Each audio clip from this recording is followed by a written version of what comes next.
pidieron que hablara del futuro del tratamiento de la EPOC. Verán que cuando termine la charla espero transmitirle el mensaje de que no es el futuro, que es el presente próximo, porque dentro de 2 meses probablemente ya podamos tener muchas noticias de este tipo de tratamientos, los anticuerpos monoclonales. Bueno, antes que nada, mis conflictos de intereses, que por supuesto tienen relación con compañías farmacéuticas que me han pagado por diferentes motivos, pero bueno, intentaré ser lo más sólido posible para que ustedes entiendan todo lo que queremos hablar cuando hablamos de anticuerpos monoclonales. Yo creo que primero, antes que nada, sí que sería bueno hablar sobre necesidades no cubiertas en la EPOC, porque aunque parezca mentira, con lo que comentaba Katia antes, pues tenemos muchas necesidades en esta enfermedad que es tan frecuente y que causa tantos problemas de salud.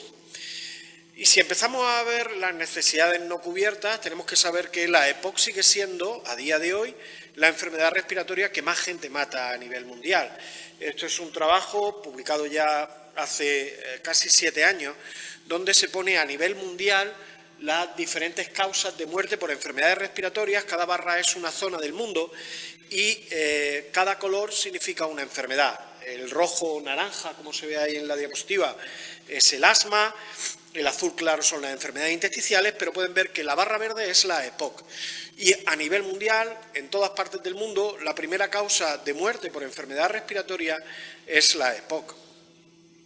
También es la primera causa de discapacidad, algo también que todos sabemos. El paciente con EPOC no es solamente que tenga más posibilidades de fallecer por esta enfermedad, sino que además su día a día tiene muchas más limitaciones que en otras enfermedades respiratorias. No es solamente que mate gente que produzca discapacidad, sino que también hay diferencias. Y esto es un estudio que publicó nuestro grupo este año en Medicina Clínica, donde analiza tanto en hombres como en mujeres cómo ha cambiado la mortalidad por esta enfermedad, el número de fallecimientos por esta enfermedad ajustado a la población entre las diferentes comunidades autónomas, y los resultados son llamativos también. Hay sitios donde se han hecho bien las cosas y donde hay cada vez menos pacientes que fallecen por esta enfermedad, y sitios donde esa tendencia no es exactamente igual y tal vez habría que preguntarse por qué pasa esto. Independientemente de eso, de estos datos de mortalidad, de discapacidad, sí que sabemos que hay una necesidad muy clara en el paciente con EPOC, que es prevenir exacerbaciones. ¿Por qué? Porque sabemos que las exacerbaciones o las crisis, como muchas veces las llaman también los pacientes, impactan en la historia natural de la enfermedad. Esto es un estudio de una base de datos muy grande de Estados Unidos. Pueden ver que la línea esta roja, esto es la probabilidad de fallecer a lo largo de 10 años. La línea negra, serían los pacientes que no tuvieron una exacerbación en el año anterior. Es la mejor de las situaciones. La línea azul clara que ven ustedes arriba del todo es la peor de las situaciones, que es haber estado ingresado en el año anterior por una agudización. Pero después vemos que incluso las exacerbaciones moderadas, que se tratan ambulatoriamente con un ciclo de antibióticos o de corticoides orales, cuantas más tienes, mayor es la probabilidad de que fallezcas. Por tanto, a pesar de que en las guías todavía se recomienda que los tratamientos deben cambiarse cuando aparecen las exacerbaciones de forma frecuente, ahora tenemos datos para pensar que ninguna exacerbación, ninguna crisis es buena para un paciente. Y a pesar de que tenemos fármacos para tratar esta enfermedad, es cierto que, que los fármacos que tenemos actualmente previenen, tienen mucha eficacia clínica, pero no previenen todas las exacerbaciones. Esto es un trabajo también que nos cuenta cuántos pacientes o qué proporción de pacientes desde el diagnóstico acaban recibiendo triple terapia, que sería el máximo de tratamiento inhalado que les podemos poner. Pueden ver como aproximadamente ya a los 5 o 6 años más o menos de haber diagnosticado la enfermedad, incluso aunque sea una enfermedad leve, la mayoría de los pacientes están ya recibiendo triple terapia, el máximo de tratamiento. A pesar de ello, en estos pacientes que reciben triple terapia, que es la gráfica de la derecha, pueden ver cómo siguen teniendo exacerbaciones algunos, siguen teniendo ingresos hospitalarios, independientemente del tipo de patrón inflamatorio que tenga su enfermedad. Y una de las necesidades no cubiertas claramente en la EPOC es entender realmente cuál es la biología o la fisiopatología, por qué se produce esta enfermedad y sobre todo por qué algunos pacientes no tienen exacerbaciones, otros tienen exacerbaciones de forma frecuente, otros las tienen muy ocasionalmente. Y conocer la inflamación en esta enfermedad es muy complejo. Es distinto a lo que conocemos en el asma bronquial. El asma bronquial es una enfermedad que, aunque es heterogénea, tiene un grupo de pacientes muy sólido, homogéneo, de una inflamación que conoceríamos como la tipo 2. Pero en general, en la EPOC podemos decir que primero hay un insulto sobre el epitelio respiratorio. Este insulto sobre el epitelio respiratorio conlleva la liberación de moléculas que dan señales de alarma de que algo no está funcionando bien, y a partir de ahí se procede al desarrollo de procesos inflamatorios que pueden ser, digamos, de dos tipos grandes. Uno sería el proceso inflamatorio tipo 2, que sería la respuesta más parecida a la que tiene una persona que tiene asma, una enfermedad alérgica, dermatitis atópica, etcétera, que serían aproximadamente como el 25% de los pacientes con EPOC. Y el otro 75% de los pacientes desarrollan un proceso inflamatorio que nosotros consideramos o que llamamos T1, que estaría marcado más por un proceso en el que influyen otro tipo de células y, por tanto, otra respuesta también a los tratamientos. Pero lo que está claro es que hay moléculas como estas que ven aquí. Estos nombres son un poquito raros, pero bueno, interleuquinas, principalmente, que son las moléculas que hacen que las células se diferencian o que produzcan determinadas sustancias que van a favorecer el proceso inflamatorio, como esta, interleuquina 4, interleuquina 13, interleuquina 5, etcétera, que al final podemos bloquearlas con fármacos monoclonales, que es de lo que vamos a hablar ahora. Los fármacos monoclonales llevan mucho tiempo intentando desarrollarse para el tratamiento de la EPOC y podemos hablar inicialmente de los inicios. Y los inicios primero es conocer quiénes son los padres de estas moléculas. Pues son estos señores, Cecil Milstein y George Kohler, que recibieron el premio Nobel en el año 1984 por el desarrollo de estas moléculas, de los anticuerpos monoclonales, como muchas veces también oirán hablar fármacos biológicos para el tratamiento de las enfermedades en general. ¿Qué son estos fármacos? Pues bueno, son anticuerpos lo mismos que los que nos defienden frente a virus, los que, por ejemplo, reaccionan en nuestro organismo cuando nos ponen la vacuna del COVID, por ejemplo, para que no desarrollemos la enfermedad. ¿Qué cosas más específicas tienen? Pues principalmente que tienen una parte de esa proteína, de esa inmunoglobulina, que es específica de una determinada molécula. Y nosotros, y este es el desarrollo realmente que ha habido en estos años, estos fármacos se pueden diseñar para que bloqueen específicamente una determinada molécula dentro del cuerpo. Verán ustedes que cuando ahora los comentemos vendrán muchísimos nombres, cada uno tienen un nombre determinado, muy raro normalmente, y depende mucho de cómo se ha diseñado esa molécula. Si son, por ejemplo, murinos, o si, por ejemplo, son totalmente humanizados por células humanas o producidos por células humanas, linfocitos B. Bueno, vamos a hablar un poquito ya de estos fármacos. ¿Y dónde empezamos? Pues empezamos, fíjense, en el año 2007. Estamos casi 20 años vamos a cumplir de este ensayo. El primero, un anticuerpo frente a la vía de inflamación T1, que era el anti-TNF, el infliximab. Y aquí también, pues hay que reconocer que a veces los médicos, los investigadores básicos, las compañías farmacéuticas, pues no acertamos en definir bien cuáles son los objetivos de estos tratamientos. Este es un fármaco, son fármacos en general caros, pero se diseña para tratar pacientes con EPOC, pero eligen como objetivo del ensayo, lo que quieren demostrar es que mejoran los síntomas de los pacientes, no tanto el que tengan crisis o alguna otra cosa que pueda ser mucho más medible, entre comillas. El resultado de este estudio fue negativo y este estudio no demostró que utilizar este anticuerpo en pacientes con esta enfermedad, con la EPOC, tenía beneficio alguno, al menos en el control de síntomas. No solo eso, sino que durante el estudio, en el apartado de seguridad, se vieron algunos datos que sugerían que podía haber problemas de seguridad y, por tanto, se frenó completamente toda la investigación en este campo durante muchos años, en el campo de los biológicos en EPOC para la inflamación de tipo 1. Posteriormente ha habido intentos, y estos son 10 años después, se intenta otra vez realizar un ensayo clínico, diseñar un ensayo clínico para ver si otra molécula, una interleuquina 1, un fármaco monoclonal frente a este tipo de inflamación en pacientes con EPOC podría disminuir, aquí sí, el número de exacerbaciones. El resultado ya pueden ver que es similar. El tiempo entre, o hasta el primer evento, es similar entre los dos grupos de tratamiento, a pesar de que había una eficacia biológica. El fármaco disminuía los glóbulos blancos en la sangre, disminuía la proteína C reactiva, que es un marcador de inflamación que tienen muchos pacientes con EPOC, y disminuía también el fibrinógeno, que es otro marcador inespecífico de respuesta inflamatoria en esta enfermedad.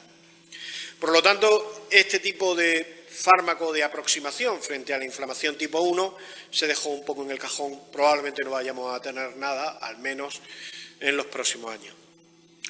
Pero sí que se empezó a estudiar también para la inflamación tipo 2. ¿Y esto por qué? Porque teníamos ya una experiencia, un background de experiencia de estos fármacos en pacientes sobre todo con asma grave. Supongo que conocerán a gente que tiene asma grave, al que le han puesto un tratamiento con un fármaco monoclonal para su asma grave y le ha cambiado la vida. Claro, cuando uno ve eso, pues querría aplicarlo a otros pacientes con enfermedades respiratorias distintas, como es, por ejemplo, la EPOC. Y aquí tenemos pues los fármacos, y ha habido ya ensayos clínicos que han intentado demostrar esto. El primero que se publicó fue este, mepolizumab. Mepolizumab es un fármaco que bloquea la interleuquina 5, que es una molécula que promueve el desarrollo de los eosinófilos, que son una de las células que responden o que se están involucradas en la inflamación T2. Bueno, pues hicieron los autores de este estudio, o de estos dos estudios, diseñaron dos ensayos clínicos, los dos de 1 año de duración, METREX y METREO, en el que se aleatorizaba a pacientes con EPOC, con eosinófilos en sangre por encima de 150 y que estaban recibiendo tratamiento inhalado al máximo y a pesar de eso tenían exacerbaciones, a recibir o bien placebo o bien mepolizumab. En un ensayo era una dosis de 100 cada mes, que es la que se había demostrado eficaz en el asma, y en el otro ensayo, además, utilizaban una dosis de 300. El estudio, bueno, pues no salió bien, por poco, pero no salió bien. ¿Por qué? Primero porque en uno de los ensayos sí que se demostró eficacia con una reducción del 25% del riesgo de tener una exacerbación con respecto a placebo, pero en el otro ensayo clínico no se observó ninguna diferencia estadísticamente significativa y, por tanto, pues el ensayo se quedó como un poco a medio camino. Con esto no se podía probar este fármaco para tratar la EPOC.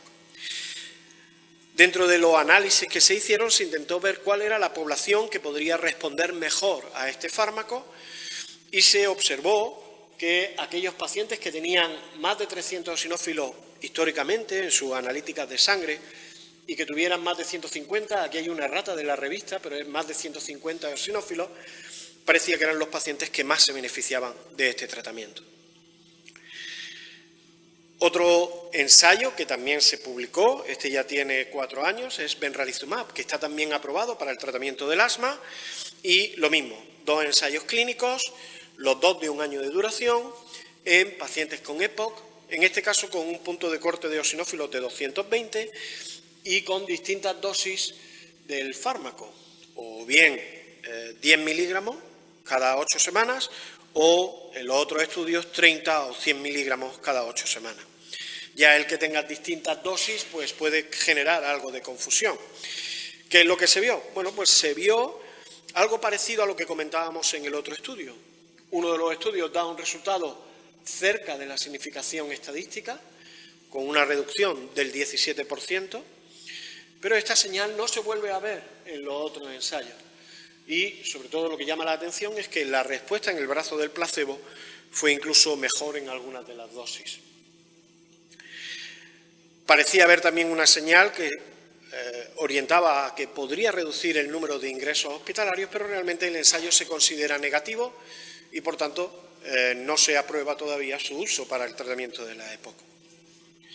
Pero, como les decía, la charla o esta ponencia hablaba sobre el futuro y realmente esto es el presente. ¿Por qué? Porque este año, en mayo, se presentaron los datos de este otro anticuerpo monoclonal, dupilumab.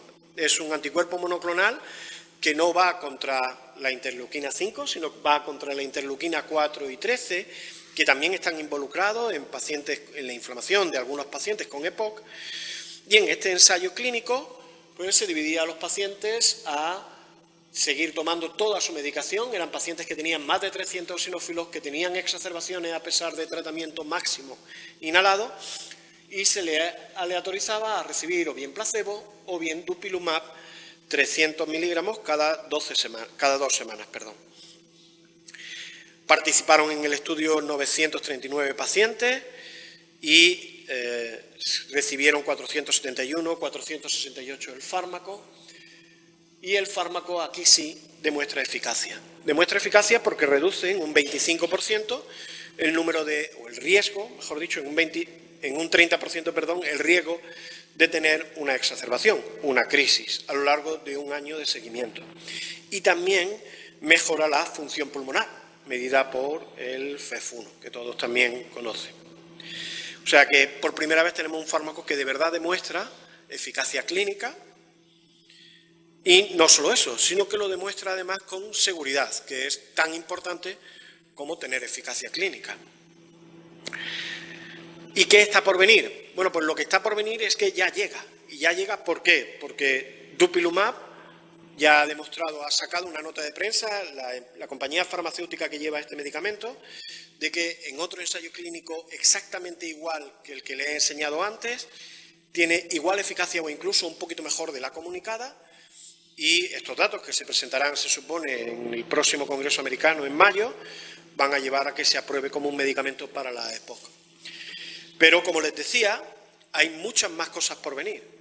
Y solo voy a enseñarles alguna diapositiva más de qué hay por venir.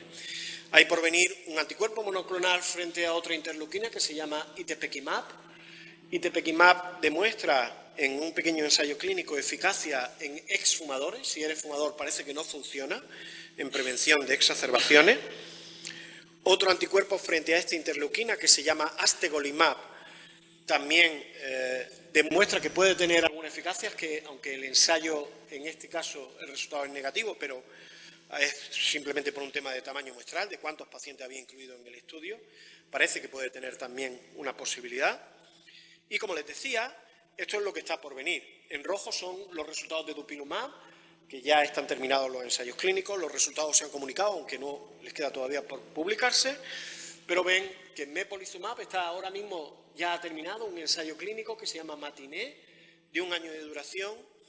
En general, esta tabla sería para pacientes con EPOC, que tienen exacerbaciones a pesar de triple terapia, que tienen síntomas por la EPOC y que además que tengan más de 300 eosinófilos en sangre en una analítica. Benralizumab tiene 2 ensayos también. Uno es el Resolute, que también está terminado, está pendiente de conocerse los resultados. Y después vienen muchos más. Por ejemplo, está tezepelumab, que es un fármaco que actúa inhibiendo la señal inflamatoria a nivel del epitelio de 52 semanas. Este ensayo ya está terminado también, pendiente de resultados. Tozorakimab tiene 2 ensayos clínicos que están ahora mismo en marcha, los 2 de 52 semanas. En este caso serían para pacientes que tuvieran EPOC y exacerbaciones a pesar de triple terapia, no importan que tengan o no eosinófilos. Y por último están estos 2 fármacos monoclonales, Itepekimab y astegolimab, que están ahora mismo en mitad de los ensayos clínicos. Nosotros estamos participando en algunos de estos que ven ustedes aquí. El plantel de lo que está por venir es esto. Estos son todos los fármacos ordenados. Pueden ver que casi todos, o muchos de ellos, han terminado en el 2023. Con la pandemia han tardado un poquito más a lo mejor, pero en general casi todos están ya terminados. Hay alguno que terminará a lo largo de este año y por tanto los resultados se comunicarán a lo largo del 2024 o primeros del 2025. O sea que es una situación en la que ya no es el futuro, sino que, como les decía, probablemente sea el presente para dentro de unos meses. Y el mensaje, que esto sí que creo que podemos ya hablar, es que lo mismo que los biológicos han entrado en otras enfermedades respiratorias para ayudar a que los pacientes tengan una mejor calidad de vida y un mejor control de su enfermedad, la era del biológico en la EPOC ha comenzado ya, después de mucho tiempo buscándolo, y creo que todos ustedes ya lo saben. Sin más, déjenme darles las conclusiones. Las conclusiones es que la EPOC sigue siendo una enfermedad respiratoria mortal, que hay pacientes que siguen sufriendo exacerbaciones a pesar de todo lo que hemos conseguido de mejoría con los fármacos inhalados, que la inflamación en la EPOC es muy heterogénea y que en este caso las moléculas, los fármacos monoclonales o los fármacos biológicos frente a inflamación T1 no han demostrado beneficio clínico evidente, pero que los fármacos biológicos para la inflamación tipo 2 sí funcionan en determinados pacientes y que el futuro, como les decía, ya ha llegado. Sin más, déjenme terminar con esta frase de este libro, Las leyes de la medicina. Es un libro pequeñito, muy fácil de leer, pero en él viene una frase que creo que puede resumir un poquito todo lo que está pasando en el campo de la EPOC. Es fácil tomar decisiones con una información que es perfecta, pero la medicina muchas veces nos exige a los clínicos, a los investigadores básicos, tomar decisiones perfectas con una información que a veces es imperfecta. Los médicos a veces pues tratamos con una persona que nos cuenta los síntomas, las crisis, miramos la función pulmonar, la analítica. A veces es, aunque a ustedes les parezca muy complejo lo que hacemos, realmente la información de la que disponemos muchas veces es imperfecta. Por tanto, cuanto más información tengamos, cuando esta información sea más perfecta, nos ayudará a tomar decisiones mejores todavía para todos los pacientes. Y sin nada más, pues déjenme poner una pequeña banderita, ahora que estamos en Madrid, pero intentar poner una banderita también con la ciudad donde vivo, con Granada. Invitarles a que vengan a Granada también y que disfruten de estas vistas de la Alhambra. Muchísimas gracias.